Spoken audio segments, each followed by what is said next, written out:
Yeah, Praveen, you can go ahead. Yeah, hi Ajit.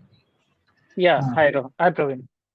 yeah, I do have coming to my work experience. I do have total 2.5 years of experience, and my first company was Infosys, and there I am into a support role. And currently, I'm working with an Accenture, and now I got an opportunity in Johnson Control as a Azure integration developer. Okay, that's good. So currently I'm working with an SAP system, and I have a little bit knowledge about API and cloud fundamentals, and Mm-hmm. some I want like hands-on experience related to the Azure Logic Apps, Azure Functions, and Azure Data Factory, and the Service Bus. Okay. Yep. And prior to that, I don't have any coding knowledge, and Mm-hmm. yeah. That's okay. That's okay. So, prior to this, you have been working on the support. Like, what kind of technology you're working on? Support role in the sense SAP system. Was it a functional or was it in the app system or what kind of support you're providing? It's a functional, not ABAP. It's a functional SAP SD module, both ECC and S4HANA. Mm-hmm. Okay. Yeah. So, like troubleshooting, error logs, fine, like antivirus installation, and also related to what you call that Windows firewall exceptions list and performance checking. All this stuff I'm doing. Okay. That's fine. Okay. Yeah. Thanks for that. Yeah. And Maybe. Rohan, yourself? Yeah, yeah, Arjit. I am having like 3 years of experience. But I worked on like 3 years into Java backend only. Actually, Java, Spring Boot, these things. But Mm-hmm. actually, I was changed the role to Azure Integration Developer.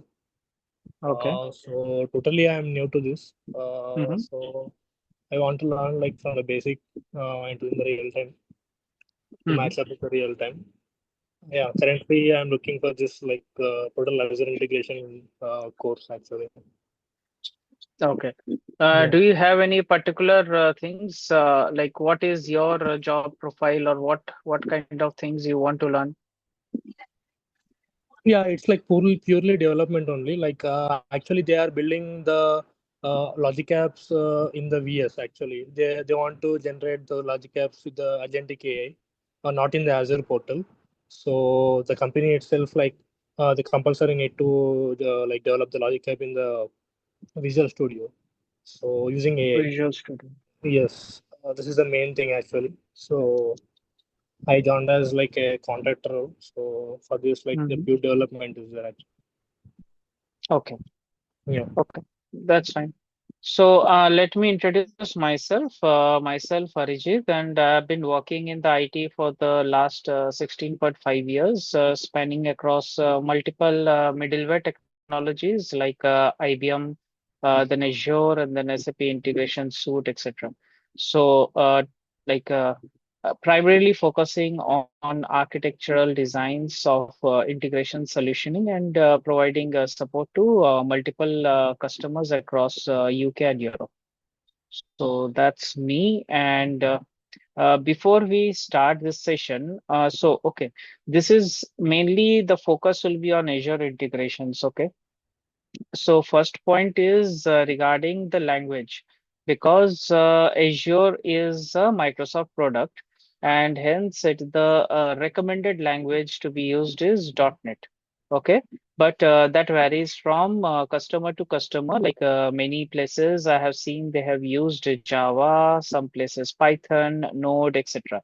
Okay, it all depends upon the demand and supply because you will not readily get .NET developers or Java developers. So whatever pool strength a particular team has, they prefer going with that particular knowledge because language is one part of it. So if the team is comfortable, then they start building in that language. And that's the purpose of Azure integration, right? It is giving the provision of multiple languages. They don't stick to only .NET or Java. Correct. So that's the reason. You can choose any language of your comfort, but yes, it has to be in line with the strategic decisions of your customer. That is first thing. So I will not be focusing on any particular technology. I will be showing everything using .NET technologies only because that is the recommended one, and it runs seamlessly with Azure integrations. And that is the maximum has been accepted by maximum number of customers. Okay. Second point is regarding yours, Rohan. See, these things like agent using agentic AI to create visual studios. So, as part of this particular tutorial, that will not be covered. What I will be covering is the end-to-end Azure integration services so that your fundamentals are built and you are able to understand the basic concepts of integration, Azure, then integration services, and what are the various components. So building Logic App is just, you can say, 5 to 10% of Azure integration because integration spans across multiple services. Azure has given n number of services, and as part of Azure integrations, so like multiple services are getting bundled up and then been provided as a solution. Okay, so agentic AI using that to create the Logic App workflows, that is a separate thing altogether. That definitely is a very specific requirement which not every customer goes through, and probably I will not be able to cover that in this particular tutorial.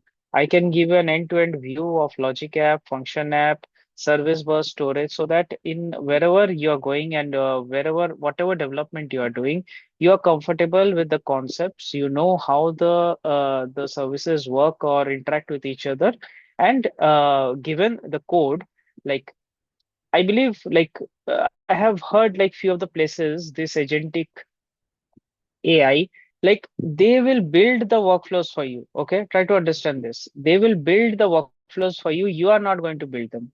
It will be a tool that will automatically create it. Now, what is the role of you will be to support that because whatever agentic AI will create is not 100% bug free. Okay, so first you need to understand Logic App in order to interpret what the agentic AI has written in the workflow. So unless you understand that, you will never be able to support that.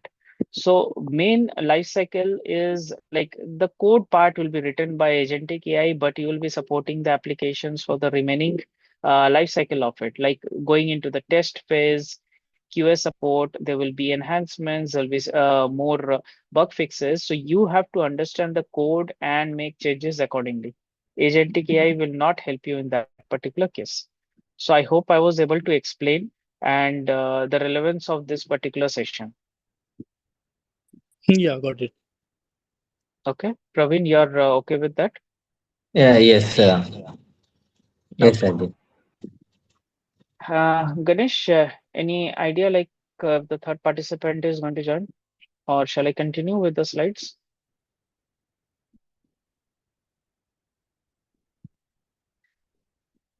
Ganesh, you're on mute.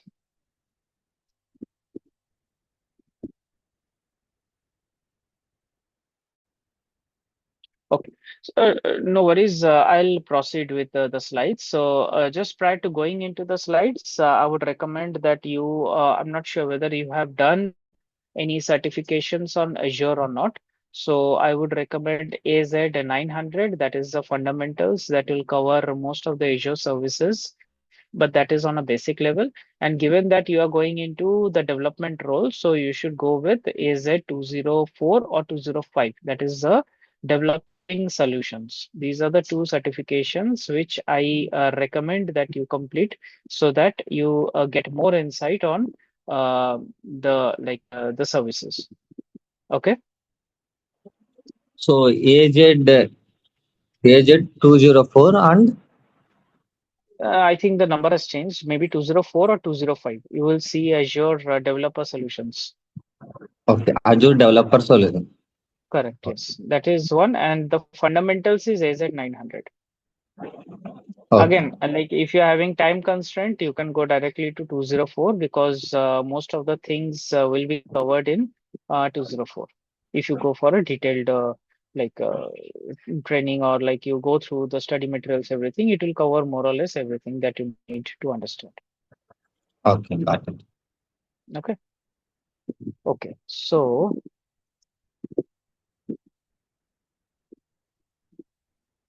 let me bring up the slide.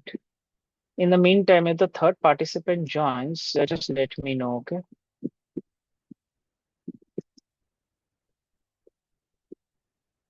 Let me know if you're able to see the screen.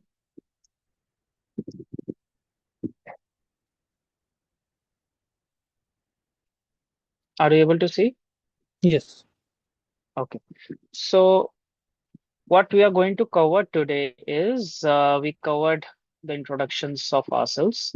Then we'll go what is an Azure, then what is an integration layer, because primarily you are all going to work on the integration services. So first you have to understand what is integration. Otherwise, you will not be able to implement any solutions in the Azure integration. And then I'll run through the training scope and the creation of a free Azure account so that as we go ahead with the other training days, so that whatever I show you and like whatever I do on a particular day, go back, revise it, go through the video recordings and try to follow what I have done. Okay, that's the purpose. You can create a Azure free account for your hands-on, for yourself hands-on. Okay. Okay. So how many of you have an idea what is Azure? What is cloud?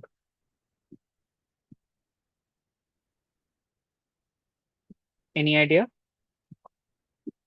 Yeah, like cloud is like we will be not having any on-prem servers. So Azure is providing, like Microsoft is providing, like this Azure services. Yeah, this is Yeah, cloud is like based upon the on-prem. Now the cloud is works on over the internet, and they have different plat like IaaS, PaaS, and SaaS services in cloud, Okay. and there are different Azure, AWS, and Google's GCG. JCP, correct. Okay. Okay, fair enough. Let me bring in some more insights on what is cloud. So, cloud is a conglomeration of services that is hosted on a data center. Now, in the old world that we used to be the on-prem that you know about, on-premises, the customer used to have a data center. They used to have racks of servers piled up over there, and they used to use those data centers to run their applications. Now, entire thing was maintained by the customer. They might hire some third parties to maintain those servers and the data center as a whole. What cloud is, cloud doesn't seem that it is the center still prevail. What cloud brings in is it brings in durability, it brings in resilience, it brings in multi-region capabilities. Now think it of in this way. These like Azure, Amazon, GCP, like they are spread across the entire world. They have data centers in India, in East Asia, then they have it in US, multiple locations in US, Europe, UK, etc. They have like data centers across the whole region. Now, a customer goes, they don't need to take any headache about the infrastructures because a customer wants to only focus on the applications and the data behind it. They are not bothered about maintaining the servers. So these cloud providers are providing them with the infrastructure and the full support of it, and also a guarantee of 99.99% uptime availability. That's the availability. So there are businesses which are spanning across continents.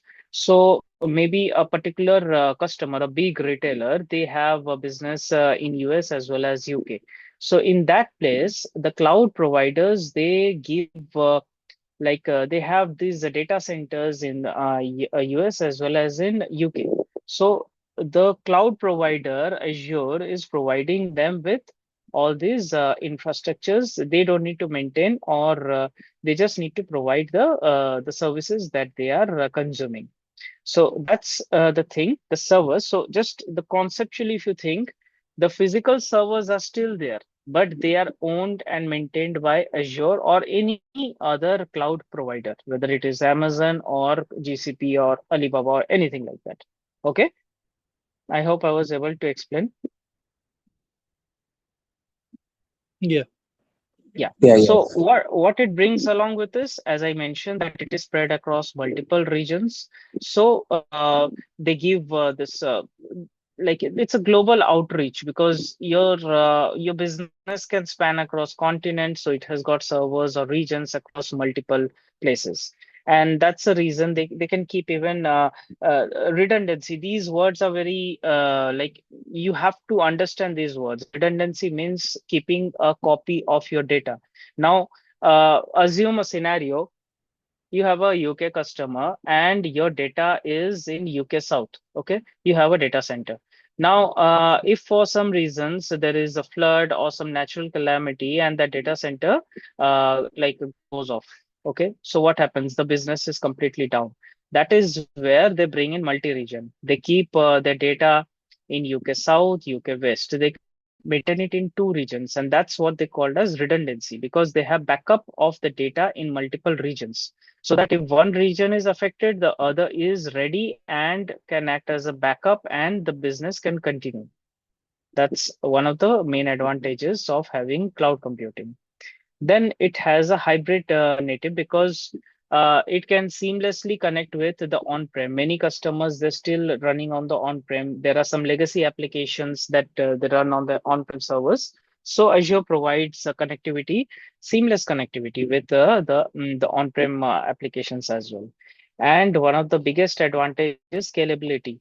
Now, the on-prem is, if you say, on-prem, you have a budget, you have a IT budget, and that allows you to buy X amount of servers of some capacity. Now you have to do a very minute calculations of the performance or the volumes that are going to be there. You have to calculate the average volumes, as well as you have to consider the peak period this volumes, because in peak season like Christmas or the Easter breaks in the outer countries, they have huge amount of sell. Now at that point of time, the number of transactions within the systems, they spike, and you have to do your capacity planning accordingly, so that your servers, the on-prem servers, they can handle that particular load. Now that is where cloud computing eases the things out. What they do is they go with the pay-as-you-go model, or they have some standard premium models as well, wherein the scalability is based on the load that is coming in, because everything happens automatic. So throughout the year, when your business is running on an average volume, you probably keep one or two instance of a premium server rack, and the moment you reach the peak volume, so it is auto detected. Like if your particular server one has reached 80% of its consumption, automatically another server is spinned up. So that allows the scalability. It you can easily go up to 30 instances or 100 instances based on the plan that you provision. And the scaling up and scaling down both happens automatically. If the count of the volumes go up, it will scale up.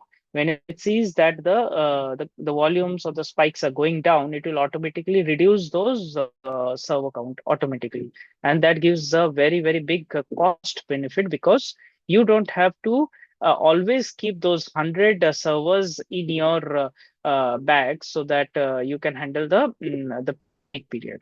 So that is one of the biggest advantage which the on-prem never had, the scalability. Okay, any questions on this? No, Arthur. Okay, No. I'll move to the next. Okay, now given that you are going to work on Azure integration, first you have to understand what is an integration layer. Any of you, like both of you, if you have any idea of what is an integration layer? Yeah, you'll be connecting to like multiple applications in the Azure portal. So, like connecting to the database or connecting to any third-party application. So this is like integration meaning. Okay, fair enough. So, so what happens is, what is the need of an integration layer? Okay, because suppose if I take Praveen's example, he is having the S4 SAP systems, that is one of the ERP systems. Now, ERP system connects with multiple applications, third-party applications like forecasting or the warehouse management. They all are sitting in some other location or region and so, giving their like systems as a support to the business.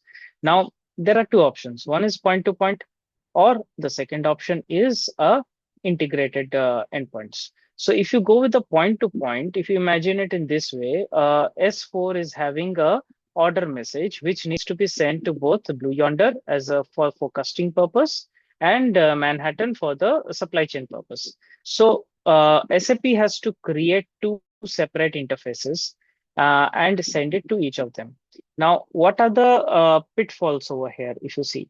So there is zero scalability. Every time a new, if suppose a third consumer arrives, let's say a Workday application, they also want the same message. So again, SAP has to build another interface to send it to this Workday applications. So the scalability is very tough. Second is dependency. Like everything will be dependent on the SAP systems. If any changes happen in the SAP systems, all the three applications will be impacted. Okay.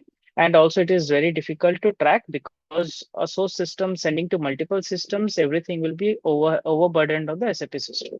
So that is where integration layer comes in. It sits in between SAP and the third-party applications, and they manage all the integrations. So for example, SAP is sending a XML message, and Manhattan is expecting a JSON message because both are product companies. They maintain their own structures. Okay, so they need to talk to each other. So integration layer is there to perform the translation from an XML to JSON so that Manhattan can understand what SAP is sending. So similarly, Blue Yonder might want a flat file, a CSV or a PSV. So the integration will perform that transformation and send it. Okay. Now, what are the advantages? SAP is mainly the main purpose of SAP is to run the business. It is the heart of your business. So it should not be overburdened with all these transformations and calculations in the middle just to convert one structure to another structure. And that's the reason we put an integration layer in modern architectures so that it can decouple all these transformational logics into the integration layer.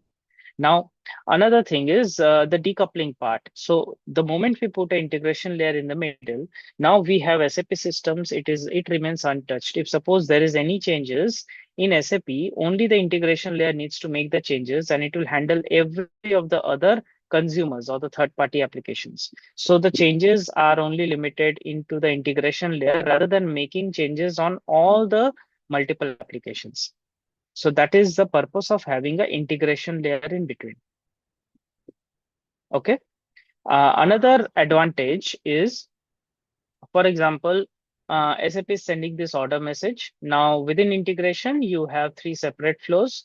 One is for Blue Yonder, one is for Manhattan. So if for any reasons we are this integration layer, the interface between Manhattan is broken. So only the Manhattan part is impacted. It doesn't impact the Blue Yonder part. So the business runs for the Blue Yonder or any other third party. The impact is only limited to the warehouse management system. So once the system is up, then you can start again sending the messages to the warehouse managing system. So in this way, the SAP is protected. The other third parties are protected. Only your impacted system, once it is again up and running, you can again resend those messages. Those are the capabilities of integration. Okay. Any doubts? Any questions? No. Okay, because I wanted to run through this because it is very important to understand. Um, integration, because integration, like if you don't understand integration, you will not understand the various protocols under it, because integration encapsulates any to any transformation. It can transform XML to JSON, JSON to XML, or it can do a SOAP to CSV or PSV, a text file to binary, anything. It can do anything. That's why it's called any to any transformations. And also, because integration, like you can say Azure services, okay, they are all services, but like if you handpick the services like Logic App, Function App, Service Bus, Azure Blob, etc. So they are, if you club those things, they are collectively called as Azure integration layer. Okay. Okay. Like the main Yeah. thing is we need to like transferring the data like from JSON to XML only. So the integration means. So XML to JSON means like suppose SAP system, it has a proprietary XML format. Okay, it will not, because it's a product based company, it will never change its format. Similarly, Manhattan is also a product company. It has its own proprietary format that is in JSON format. There, that will also never change. So what integration does is it converts the XML into the JSON format based on some mapping rules, and then it sends it to Manhattan. So in this way, you can say it acts like a translator. Like somebody is talking in French, it is converted into English and sent to the other party, so that both the parties understand what is happening. Yeah, that is like mainly integration, right? That is the integration layer. That's the Okay. purpose. Okay. That's one of the main purpose, because translation, transformations, you will hear these words repeatedly in your day-to-day life when you work in integration. So as part of transformations, you will also look into like mapping specs, because that is, you can say, one of the main areas of integration, because that is the source of truth between source and target transformation. So it will have the source parameters on the left hand side. It will have the target parameters on the right hand side, and in the middle you will see some rules written. For example, maybe it is to do some calculation, mathematical calculations, or maybe some logic based on if and else. So these kind of things, transformation rules are written in the middle, and left and right you will have the source and target. That forms a mapping spec. I'm giving you these ideas because when you go into integration, you will definitely face transformation. So you should be aware of what is the mapping specification as well. Okay. Okay. Yeah. Any other queries? Not from my side. Basically, yeah, I have one. Yes, Praveen. Basically, we are doing here a low level design or a level design. So see, low, in which particular part you are asking, high level or low level? Like for example, if you are working, if we are working on Logic Apps, Hmm. so how like it is low level design or high level design. My role is here. I need to connect the SAP system with other CRM tools. Okay, that's okay. So you see, there are various life cycles of a project. So first, the requirement is gathered, then based on that, you do the design and then the development. So your part probably will be the development. Now, while you are developing an application, so if you need to create a logic app and you need to like send some data that is coming from SAP into the CRM tool, you will have some kind of transformations that you need to apply. So in that case, like Logic App supports this XSLT transformations. Okay, so you can use those to do the transformation and send it to the third party or the CRM application. So that will be your part. You are not designing anything. You are doing the actual development. Okay. Okay, because there will be other designers and architects who will do the high level and the low level design for you. Okay. Right.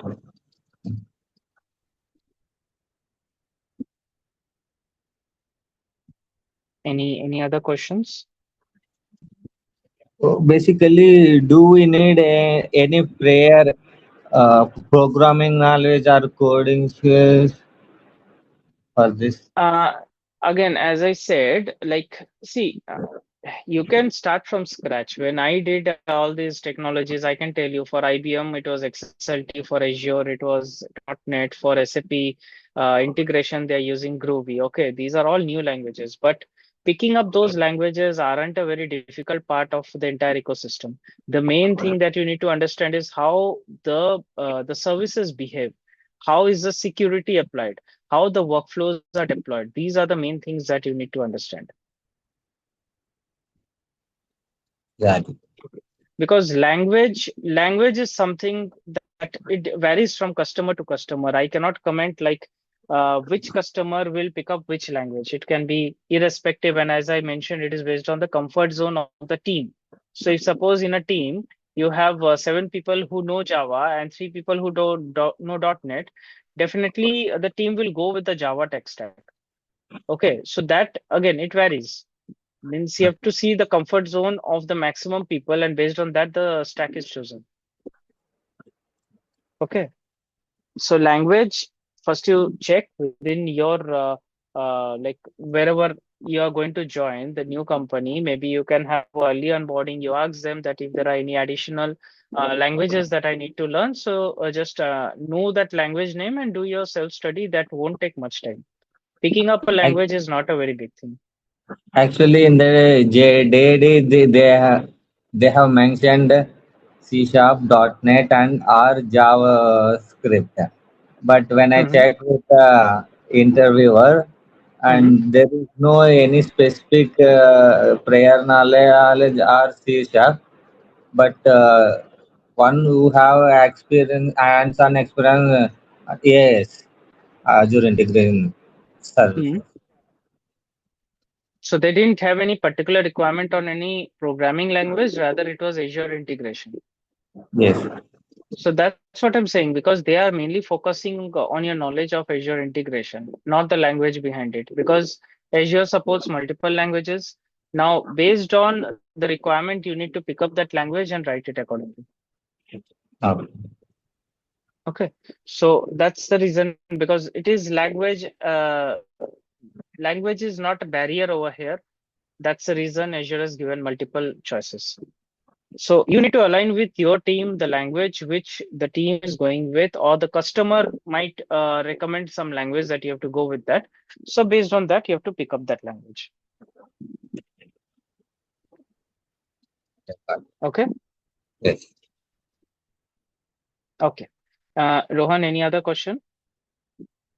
Language means in the sense like if we need to write any code in the .NET, or like only we need Yes. to use those services. See, services like Logic App, Function App, Service Bus, these are the offerings of the services of Azure. Okay. Now, Okay. when you integrate two things, for example, the transformation that I was talking about, transformation needs a language to do the translation. It can be .NET, it can be Java, Python, Node, XSLT, anything. So you have to write code at some point of time to achieve this transformation. And Okay. the maximum transform code is there in functions. And as per my experience, functions are the most widely used because Okay. you have a better, just because it has a .NET, if you can be .NET or Java, whichever language, you have a control in your hands to do the translation. Okay, rather than Logic App. Logic App is used as a lightweight tool. Like it doesn't have very capacity to handle bigger payloads or like complex transformations. So in my past experience, even in my last project, n number of Logic Apps were converted into function app because it was not able to perform as expected. So these are things you need to be aware of. I'm not saying that you go and tell this to your organization, but I think they will slowly realize. That's the reason whenever you get an opportunity, try to keep the Logic app as lightweight as possible, because Logic app is built for uh, like small transactions of huge volume. It is good for that. And it has got inbuilt many adapters. So you can the connectivity is very easy. You don't need to write these code for connecting any application. Let's say the CRM application or any other the Manhattan application. You don't need to write the code. There are some drop boxes. You just need to configure those. You need to give the parameters, the certificates or the keys, and it is ready to work. Okay. Whereas in function, you need to write the code. You need to write like a HTTP client or a service bus client, etc. You need to write and you need to handle it with code. Now, advantages and disadvantage both are there in each. Okay.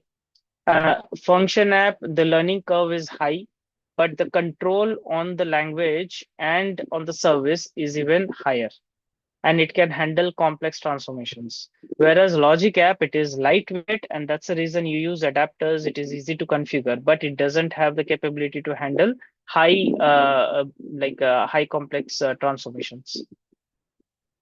So that's the reason, like Azure is providing so many type of services, right? So that you can pick up based on your requirement. If it is a lightweight, pick up Logic App. If it is a heavyweight, pick functions like that. Okay. So if in case Azure Function app, shall we use any AI tool for coding? See, I will tell you a very good way to use the AI tool. It will not be directly integrated. You go to AI, you give your prompt in a good way, it will write you a code. You pick up that code, you put it in your Visual Studio Code or anywhere, and then you simply debug it. I'll show you how to do that. It is very easy. Just you need to give the right prompt, what you want, and which part of the code, what you want to do. The code, like any AI tool will give you the code. Now, if your organizations are having some integrated things, then that is a different thing. That is, those are things which are coming up now.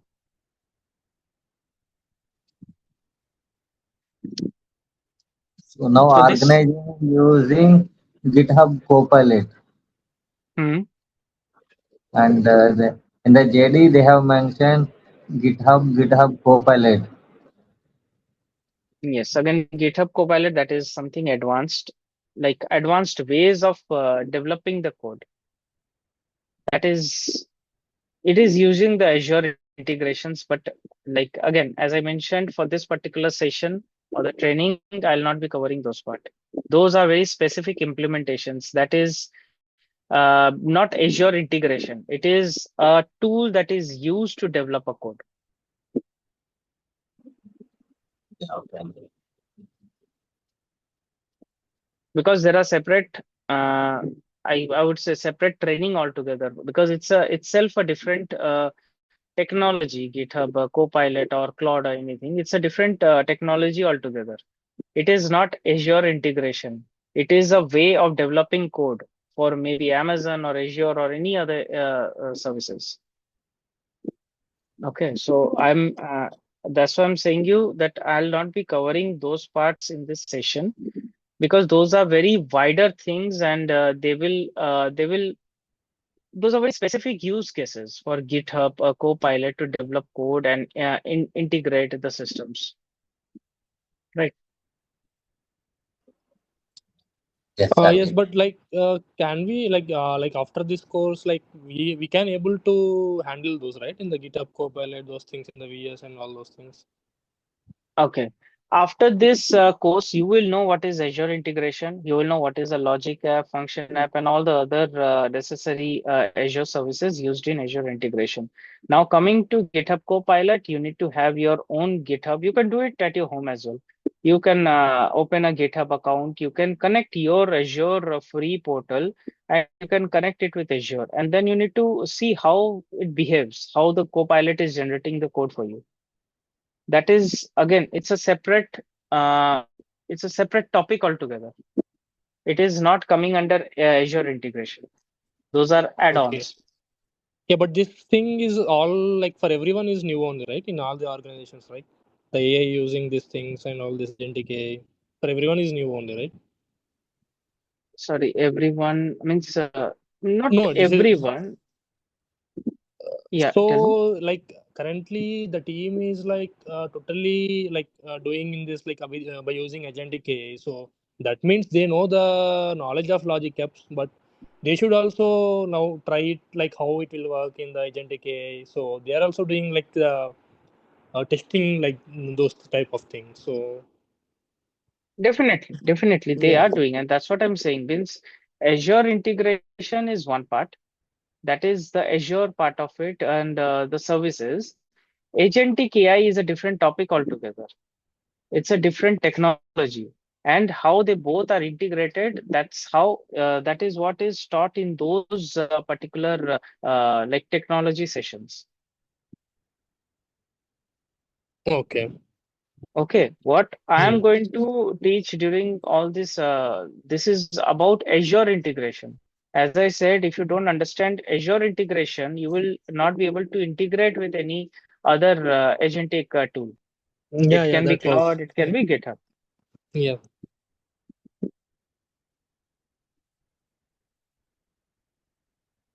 Okay,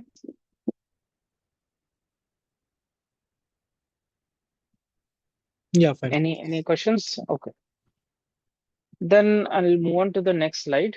So Azure integrations, I think I described everything about Azure integrations.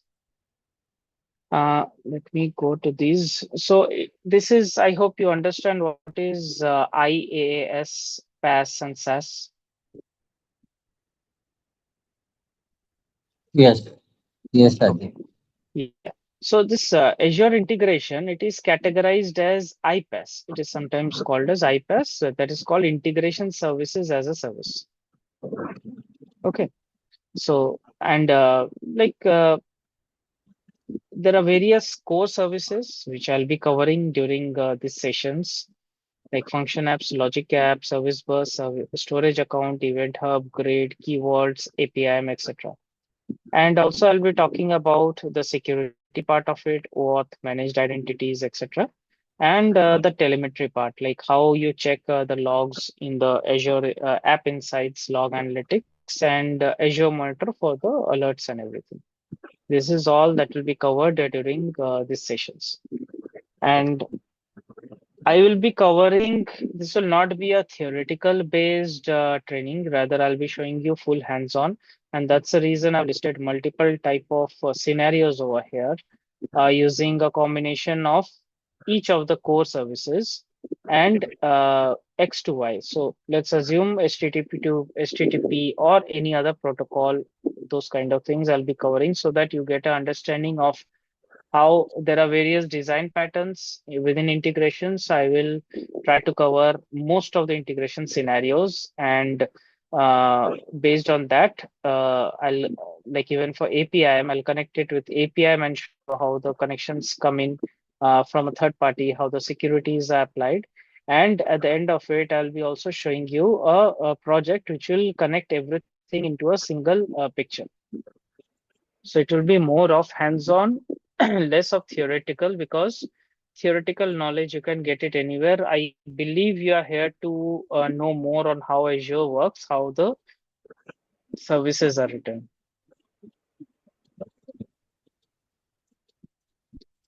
Is that Okay. correct? Yes, Yeah. yes. So moving on, in order to create your free Azure, I have actually created another Word file. I'll share this with you. You can just run through because it would have taken a lot of time. So I just thought of creating a Word file with the screenshots. You will have the links over here, and then just follow the steps how it has been there. You need to create an email in the outlook.com that is easy to use, because Outlook is also Microsoft and Azure is also Microsoft. So that's the reason. Create Outlook email, and based on that you give your details. So this will be for personal use. You can give your details, personal details, and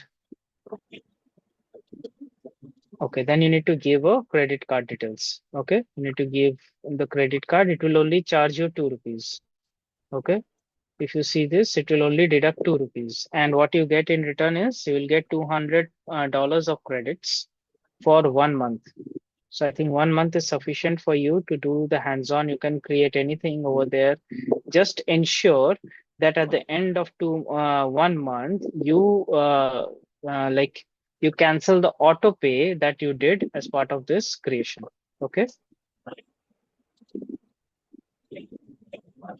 They'll ask you for another alternate email ID for verification. And then here you go. You'll find everything here. You can start with anything you want. I'll share this Word document with you so that you can create this in parallel, or maybe if you want, you can create it after a few days once we go ahead with the hands-on, because you need to keep those 1 month very like it is only 1 month trial period. Okay, so that's why you need to use it effectively. So it is up to you whether you want to go ahead and do it with me every day, or you want to do it after the session finishes. So I leave that up to you. Okay. Any questions? Actually, I tried to create this account, but I couldn't. I'm getting an error, unable to proceed with your payment, something error coming. And I tried school account as well, but in the school account also I couldn't able to proceed creation of this Azure account. What was the issue? I'm getting some issue related to unable to proceed with your account. Something I'm getting an error. I tried multiple times. Even after I Can you provide the create? card details, even Uh, after I'm providing the card details, and yeah.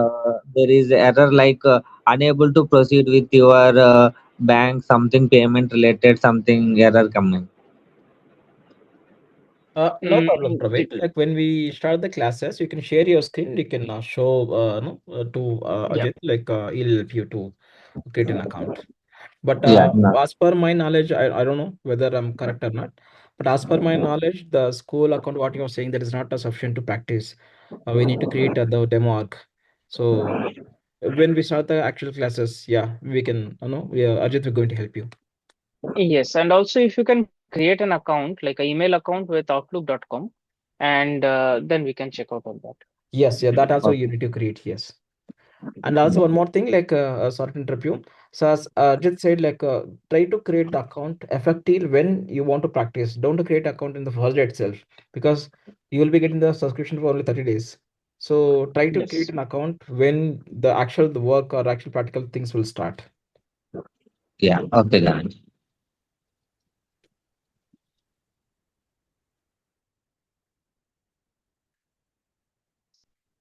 Okay, then I had this for today. Any questions? Like this total training, like how many days it will take? It will take around at least 20 to 22 days. I'll extend if I need to cover anything else as well. Okay, it will be like 1 hour session daily. Yes, 1 hour daily. Unless any one of you or me have any personal commitments, we can I believe Ganesh, you can create a WhatsApp group. Like if Yes, anyone has any issues, I will definitely try to cover it some other day. definitely, Okay. definitely. I'll be creating WhatsApp group. Yes. Yeah.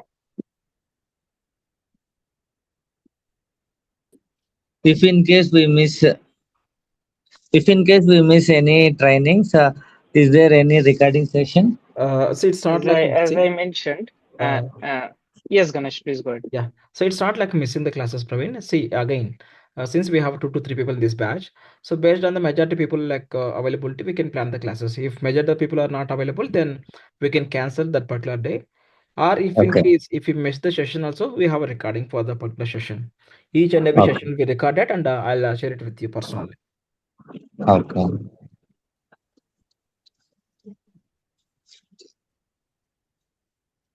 So, Ganesh, the third participant, like, is he okay with the timing?